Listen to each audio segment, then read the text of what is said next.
बिस्मिल्लाहिर्रहमानिर्रहीम। मोहतरम नाज़रीन, अपनी रूह का सौदा किसी भी चीज़ के साथ मत करो। ये वो चीज़ है जो तुम इस दुनिया में लेकर आए हो और सिर्फ इसे ही वापस लेकर जाओगे।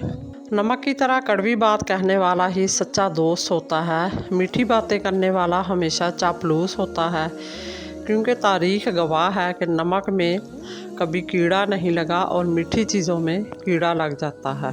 बिल्कुल।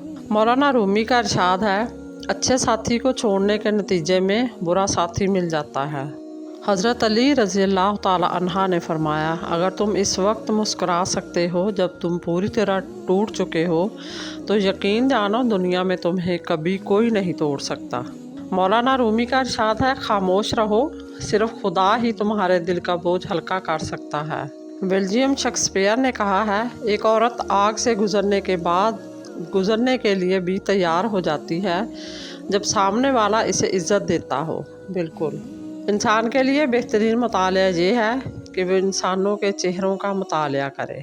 लफ्ज़ों के ज़ख्म झेलने के बाद बोलने का फ़न या तो पागल को आता है या कामल को। वाह क्या बात है। रिश्ते वही खूबसूरत होते हैं जिनमें एहसास का जज्बा हो, क्योंकि हमदर्दी तो हर कोई कर लेता है मगर एहसास कोई कोई करता है, और ये एहसास लफ्ज़ों से नहीं होता बल्कि इंसानों के रवैये और बर्ताव से पता चलता है कि वो आपके साथ कितने मुखलिस हैं। जलालुद्दीन रूमी फरमाते हैं, बेदार कर देने वाला गम गाफल कर देने वाली खुशी से बेहतर है। अर्तुगरुल गाजी का कहना है, जो बीज अपने छिलके को उतरने ना दे वो कभी एक फलदार दरख्त नहीं बन सकता।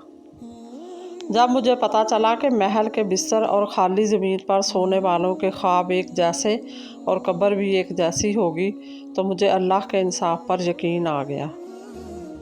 मैं ऐसे रिश्तों को नहीं मानता जो दुख दर्द में सहारा देने के लिए तो गायब हों, लेकिन ताना देने के लिए सबसे आगे नज़र आए।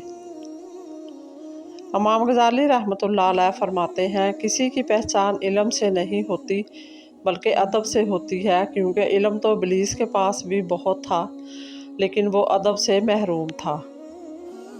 बहुत खूबसूरत होते हैं वो रिश्ते जिनमें नाराज़गी के बाद मामूली सी मुस्कुराहट पर ज़िंदगी पहले जैसी हो जाती है। जलालुद्दीन रूमी फरमाते हैं, अपनी रूह का सौदा किसी भी चीज़ के साथ मत करो। ये वो चीज़ है जो तुम इस दुनिया में लेकर आए हो और सिर्फ इसे ही वापस लेकर जाओगे। दुनिया नसीब से मिलती है और आखरत मेहनत से, लेकिन लोग मेहनत दुनिया के लिए और आखरत को नसीब पर छोड़ देते हैं। जो औरत सिर्फ बेटियां ही पैदा किए जा रही हो तो समझ लो इस घर के अंदर बरकत ही बरसती है और अल्लाह इस घर से राज़ी होता है। इस घर का रिज़्क़ कभी तंग नहीं होता। मज़ीद इसी तरह की अच्छी और मालूमाती वीडियो देखने के लिए मेरे चैनल को सब्सक्राइब करें, और अगर आपको वीडियो अच्छी लगे तो प्लीज़ लाइक ज़रूर कर दिया करें। अल्लाह आपका और मेरा हामी और नासर हो। जज़ाकल्लाह।